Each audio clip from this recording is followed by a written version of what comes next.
Written statement, set off, counter claim. इस lecture में ये तीनों टॉपिक्स करेंगे। सबसे पहले रिटन स्टेटमेंट। मान लीजिए ये प्लेंटिफ है,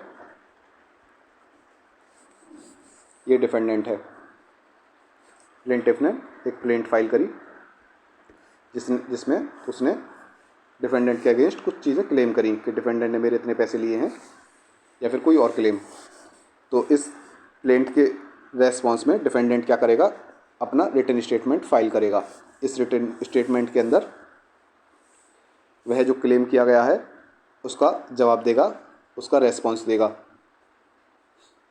और इसके साथ साथ क्लेम के रेस्पॉन्स के साथ साथ वह चाहे तो न्यू फैक्ट्स भी दे सकता है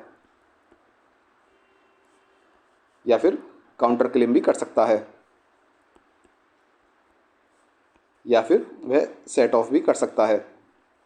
तो रिटन स्टेटमेंट में डिफेंडेंट केवल क्लेम के रेस्पॉन्स तक ही सीमित नहीं है, वह चाहे तो न्यू फैक्ट्स भी दे सकता है, काउंटर क्लेम भी कर सकता है और सेट ऑफ भी कर सकता है रिटन स्टेटमेंट के अंदर ही। रिटन स्टेटमेंट किसके द्वारा फाइल किया जाता है, डिफेंडेंट या फिर उसके एजेंट द्वारा।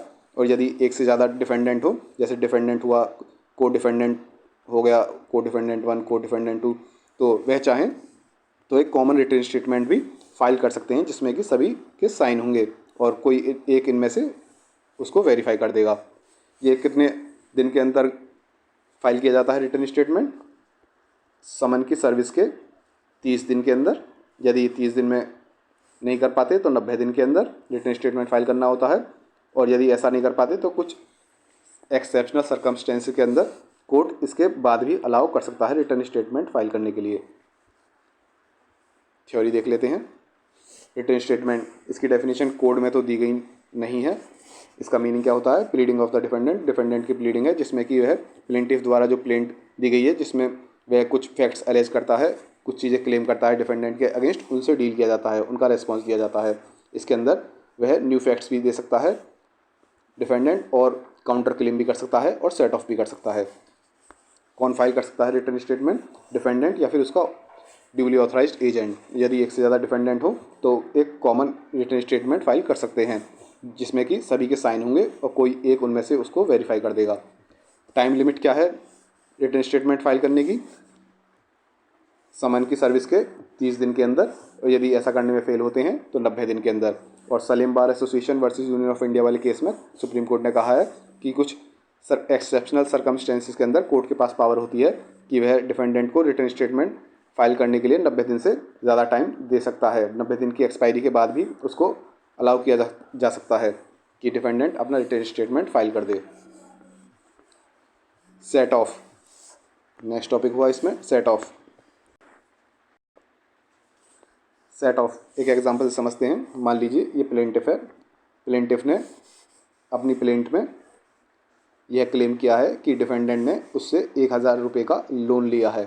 ठीक है, ये लोन का अमाउंट है। तो इसके रेस्पॉन्स में डिफेंडेंट रिटन स्टेटमेंट में इस चीज़ को तो एक्नॉलेज करेगा कि हाँ 1000 रुपये का लोन मैंने लिया है। उसके साथ साथ वह सेट ऑफ भी क्लेम कर सकता है, मतलब कि वह कह सकता है कि हाँ लोन तो मैं एक्नॉलेज कर रहा हूँ 1000 रुपये का, लेकिन प्लेंटिफ ने मेरे से एक समय पर 500 रुपये लिए थे, तो इस चीज़ को सेट ऑफ कर दिया जाए। तो कोर्ट क्या करेगी? इस चीज़ को सेट ऑफ कर देगी कि 1000 का लोन है और इधर 500 रुपये पहले से बकाया है, तो बाकी बचे हुए 500 जो है प्लेंटिफ को दे दिए जाएँ। तो मीनिंग क्या हुआ? It means a claim set up against another claim. 1000 रुपये के क्लेम के अगेंस्ट, के लोन के अगेंस्ट 500 रुपये का क्लेम डाल दिया गया है। एक तरह का क्रॉस क्लेम है जहाँ पे डिफेंडेंट एक्नॉलेज करेगा प्लेंटिफ की डिमांड, उसके साथ साथ अपनी भी डिमांड रख देगा जिससे कि काउंटर बैलेंस कर सके प्लेंटिफ को पूरी तरह या फिर पार्ट में। Where there are two mutual debts between the plaintiff and defendant, then one debt may be settled against the other. It avoids the necessity of filing a fresh suit by the defendants. इसमें हुआ क्या था, इसका फ़ायदा क्या है कि यहाँ पे 1000 रुपये के लोन का केस है, तो यहाँ पे जो बाकी बकाया 500 रुपये थे जो पहले लिए हुए थे, तो उनके लिए डिफेंडेंट को अलग से केस करने की ज़रूरत नहीं है। जो प्लेंटिफ का केस है इसी में वह सेट ऑफ करने के लिए फाइल कर सकता है। एग्जाम्पल हमने दे दिया। मान लीजिए ए सू करता है बी को, बी के ऊपर केस डालता है 1000 रुपये के बिल ऑफ एक्सचेंज के लिए। तो बी क्लेम करता है कि ए के पास पहले से ही मेरे 500 रुपये हैं, देन बोथ द क्लेम, दोनों ही क्लेम जो है सेट ऑफ कर दिए जाएंगे और ए को जो है 500 रुपये मिलेंगे बाकी बकाया जो है। असेंशियल्स क्या क्या है सेट ऑफ के, सेट ऑफ में क्या क्या चीज़ ज़रूरी है। सूट जो है, केस जो है वह पैसे की रिकवरी के लिए होना चाहिए, केवल पैसे की और किसी चीज़ की नहीं। और जो पैसे का अमाउंट हो वह असर्टेन्ड होना चाहिए, एक फिक्स्ड नंबर होना चाहिए। ये नहीं कह सकते कि बहुत सारा पैसा है, अमाउंट बताना होगा 1000 रुपये, 1 लाख रुपये, 1 करोड़ रुपये, ये बताना होगा।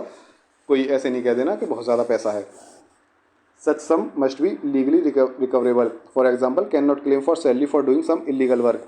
और जो पैसा है सेट ऑफ के लिए, जो मान लीजिए डिफेंडेंट ने कहा है कि 500 रुपये बकाया है, ये नहीं कह सकता ये 500 रुपये मैंने प्लेंटिफ को किसी का मर्डर करने के लिए दिए थे, किसी इलीगल काम के पैसे नहीं, केवल लीगल काम के पैसे ही रिकवर किए जा सकते हैं सेट ऑफ में। It must not exceed the pecuniary jurisdiction of court in which the suit is brought. मान लीजिए कोर्ट की जुरिडिक्शन 1 लाख रुपये तक की है और डिफेंडेंट कह रहा है सेट ऑफ के लिए कि प्लेंटिफ के पास मेरे 1 करोड़ रुपये हैं, तो ये कोर्ट की जुरिडिक्शन से बाहर हो जाती है चीज़। तो ऐसा नहीं होना चाहिए, कोर्ट की जुरिडिक्शन से एक्सीड नहीं करना चाहिए सेट ऑफ। सेट ऑफ में ही एक आता है equitable set of. Equitable set off में क्या है, equitable set of can be claimed by the defendants when the some is not ascertained. जहाँ पे सम की कोई फिक्स वैल्यू नहीं है, यह नहीं पता जा सकता, असर्टेन नहीं किया जा सकता कि कितना सम है। देखिए एग्जांपल से समझते हैं। मान लीजिए कोई सर्वेंट है, उसने अपनी प्लेंट डाली अपने मालिक के खिलाफ कि मालिक ने उसे जॉब की सैलरी नहीं दी है। तो मालिक ने कहा कि इस सर्वेंट ने जॉब के दौरान लापरवाही की जिससे कि उसको लॉस हुआ। यहाँ पे उसने केवल ये कहा लॉस हुआ, उसने कोई असर्टेन कोई वैल्यू नहीं बताई कि इतने रुपए हैं सर्वेंट के ऊपर, उसने केवल ये कहा लॉस हुआ। तो ये दोनों ही चीज़ें जॉब से रिलेटेड हैं। यहाँ पे सैलरी मांगी जा रही है जॉब के लिए और रेस्पॉन्स में रिटर्न स्टेटमेंट में मालिक कह रहा है कि नौकर ने मेरा इतना लॉस कर दिया। तो ये चीज़ें होती हैं इक्विटेबल सेट ऑफ में। इक्विटेबल सेट ऑफ में क्या कहते हैं, कोई समझो असर्टेन नहीं है और दोनों ही क्रॉस डिमांड जो हैं केवल सेम ट्रांजैक्शन से निकल रही हैं, दोनों ही जॉब से निकल रही हैं। ऊपर जो है आपका लीगल सेट ऑफ, इस लीगल सेट ऑफ कहलाता है। इसमें जो है ज़रूरी नहीं है एक ही ट्रांजैक्शन हो। यहाँ पे लोन अलग चीज़ थी, 500 रुपये जो लिए थे वह अलग चीज़ थी, दोनों ही ट्रांजैक्शन अलग हुए। ज़रूरी नहीं है कि लोन से ही रिलेटेड हो, दोनों अलग ट्रांजैक्शन भी हो सकते हैं। यहाँ पर ट्रांजैक्शन इक्विटेबल सेट ऑफ में सेम होना चाहिए, जैसे कि दोनों ही चीज़ें जॉब से रिलेटेड हैं। Example, in a suit by servant against his master for salary the master can claim set off for the loss sustained by him due to negligence of servant. अब difference देख लेते हैं इन दोनों के, legal set off और equitable set off. It must be ascertain for an ascertain sum of money. यहाँ पर सम ऑफ मनी जो है उसका फिक्स्ड अमाउंट बताना पड़ेगा। और इक्विटेबल सेट ऑफ में जो है अगर असर्टेन सम ऑफ मनी है, कोई फिक्स्ड अमाउंट नहीं है, तो उसके लिए भी अलाउ किया जा सकता है। लीगल सेट ऑफ में ज़रूरी नहीं है कि सेम ट्रांजैक्शन से ही दोनों डिमांड आ रही हूँ, जैसे कि ऊपर लोन अलग था, पहले पैसे जो लिए थे 500 रुपये वह अलग चीज़ थी, ज़रूरी नहीं है कि दोनों लोन से रिलेटेड हों।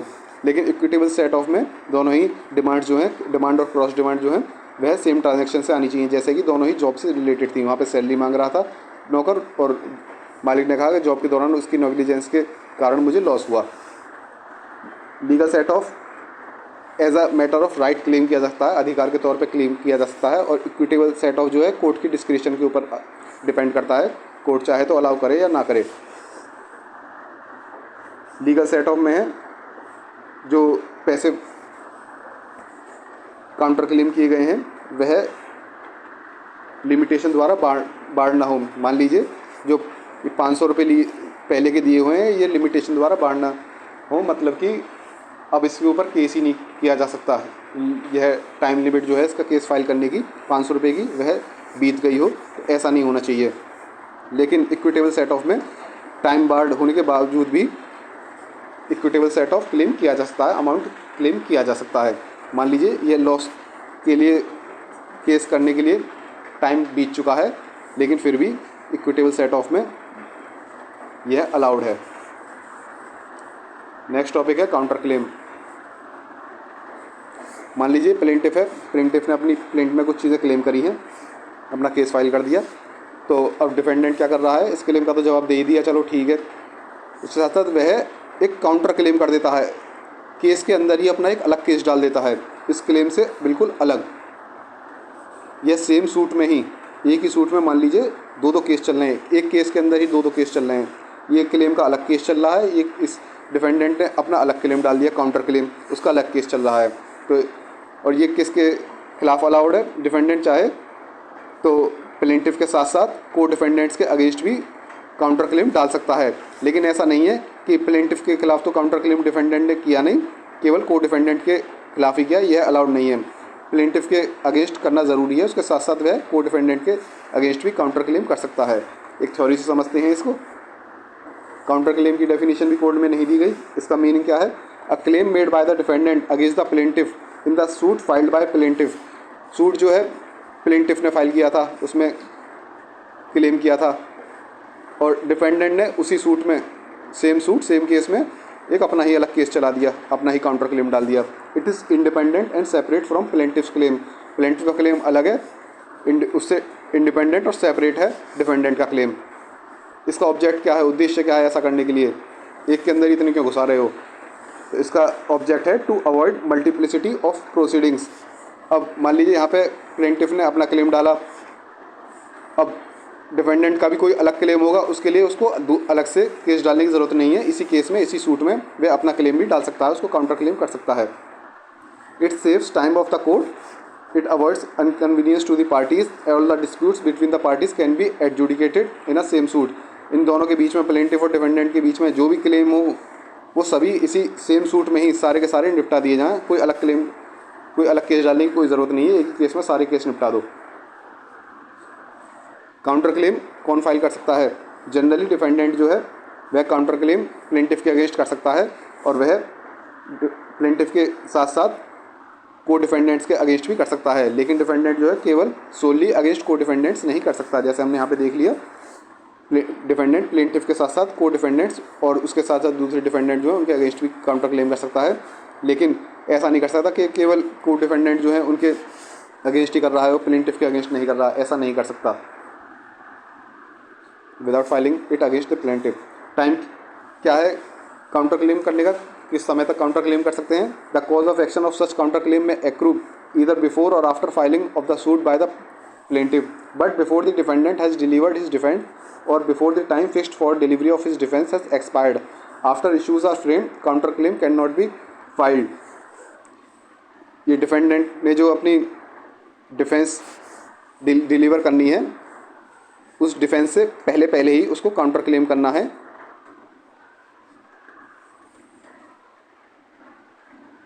इसका कॉज ऑफ एक्शन जो है, जिस चीज़ के लिए वो क्लेम कर रहा है, या तो वह डिफेंस से पहले हो, या फिर जो डिफेंस के लिए टाइम दिया गया है कि इस दिन तक आपको डिफेंस अपना डिलीवर करना है, उस टाइम के अंदर का थी वह टाइम एक्सपायर ना हुआ हो उसके डिफेंस का, उससे पहले ही कॉज ऑफ एक्शन हो चाहिए काउंटर क्लेम का। इफेक्ट क्या है और काउंटर क्लेम का, it is the effect of a cross suit. एक तरह का क्रॉस सूट हो गया। The court can pronounce final judgment on both on original and counter claim. Court जो है इस क्लेम पे और काउंटर क्लेम दोनों पे ही अपना जजमेंट, फाइनल जजमेंट सुना सकती है। Counter claim of defendant will be treated as plaint and the plaintiff has a right to file a written statement in answer to it. यहाँ पर प्लेंटिफ ने प्लेंट में अपना क्लेम किया, इसका रेस्पॉन्स डिफेंडेंट ने अपने रिटन स्टेटमेंट में दिया, उसके साथ उसने अपना काउंटर क्लेम भी कर लिया। काउंटर क्लेम का जवाब देने का अधिकार अब प्लेंट के पास भी है, वह भी अपना स्टेटमेंट इस काउंटर क्लेम के रेस्पॉन्स में दाखिल कर सकता है। और जो रूल हैं डिफेंडेंट के लिए जो रिटन स्टेटमेंट के, वह अप्लाई होंगे काउंटर क्लेम के जवाब में जो प्लेंटिफ अपना रिटन स्टेटमेंट देगा। Even if a suit is of plaintiff is stayed, dismissed or withdrawn, the counter claim will be decided on merits. मान लीजिए जो प्लेंटिफ ने अपना क्लेम जो दिया था इस केस में, इस सूट में, वह तो कोर्ट ने डिसमिस कर दिया, रिजेक्ट कर दिया, जो भी कर दिया है ना, लेकिन इसका केस जो है वह अपनी मेरिट्स पे चलेगा। डिफेंडेंट कहेगा कि केस की शुरुआत तो तुमने की थी, लेकिन ख़त्म अब हम करेंगे।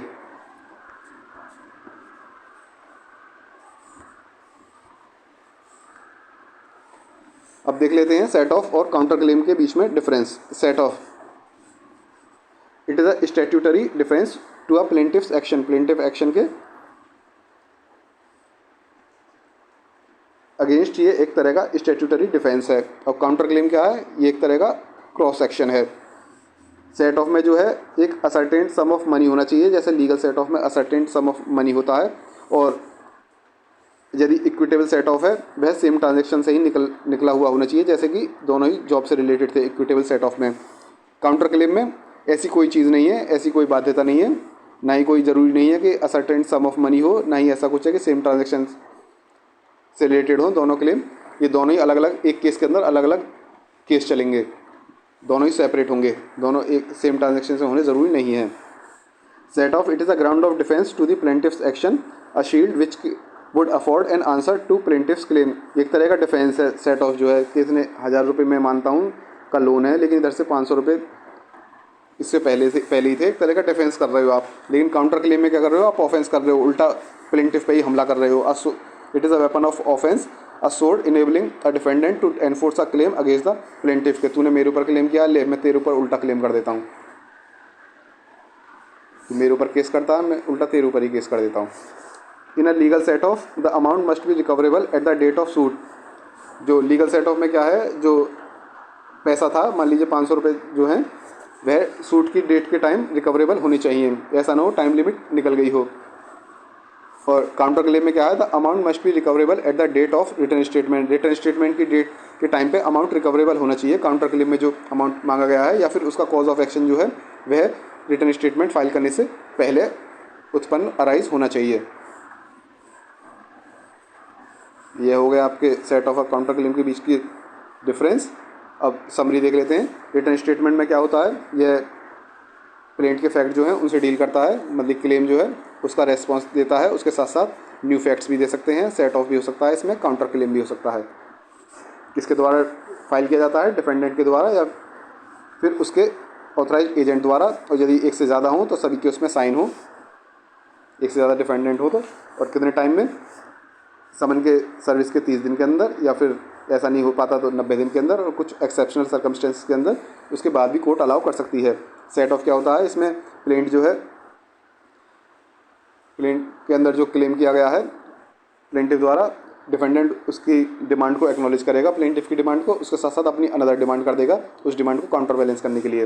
इसके एसेंशियल्स क्या क्या हैं, एक तो ये पैसे से रिलेटेड होना चाहिए, और सेट ऑफ जो है, और पैसा जो है सर्टेन होना चाहिए, एक फिक्स्ड अमाउंट बताना चाहिए कि हाँ इतने रुपए हैं, और ये लीगल काम के लिए होना चाहिए, कोर्ट की जुरिस्डिक्शन में होना चाहिए। जो भी पैसा रिकवर किया जाता है कोर्ट की जुरिस्डिक्शन के लिमिट के अंदर आना चाहिए। इक्विटेबल सेट ऑफ में क्या है, अनअसर्टेन चीज़ के लिए भी, अमाउंट के लिए भी क्लेम किया जा सकता है, जो कि सेम ट्रांजैक्शन से निकले हों। जैसे जॉब के अंदर ही दोनों चीज़ें रिलेटेड थी, सर्वेंट अपनी सैलरी मांग रहा था और उसने, मालिक ने अपना लॉस बता दिया जो कि अनअसर्टेन्ड है। डिफरेंस क्या है दोनों लीगल और इक्विटेबल सेट ऑफ के अंदर, एक तो लीगल सेट ऑफ में असर्टेन्ड है, इक्विटेबल में अनअसर्टेन्ड है।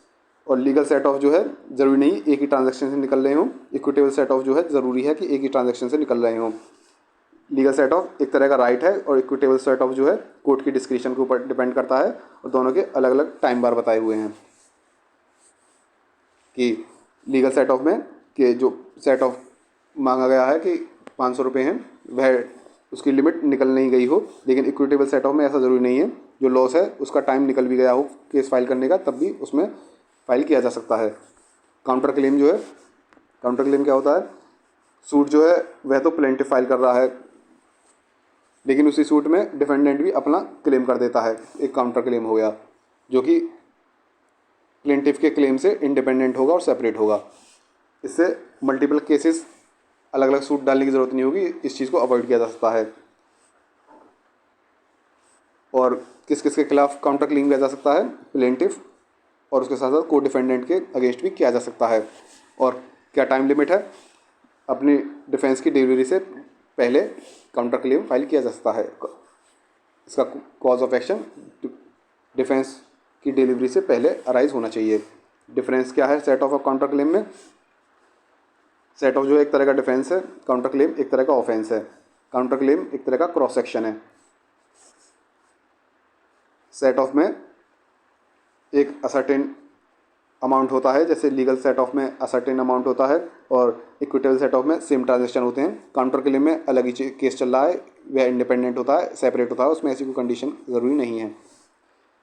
और इन दोनों के अलग अलग टाइम लिमिट्स हैं, जैसे कि सेट ऑफ में अमाउंट रिकवरेबल होना चाहिए सूट की डेट तक, और काउंटर क्लेम में रिटर्न स्टेटमेंट की डेट तक अमाउंट रिकवरेबल होना चाहिए। ये हो गया पूरा आपका थ्योरी पोर्शन। अब इसके नोट्स चाहिए आपको CPC के, तो आप वेबसाइट www.desillb.com पर जाकर ले सकते हैं यदि आप इंटरेस्टेड हो तो।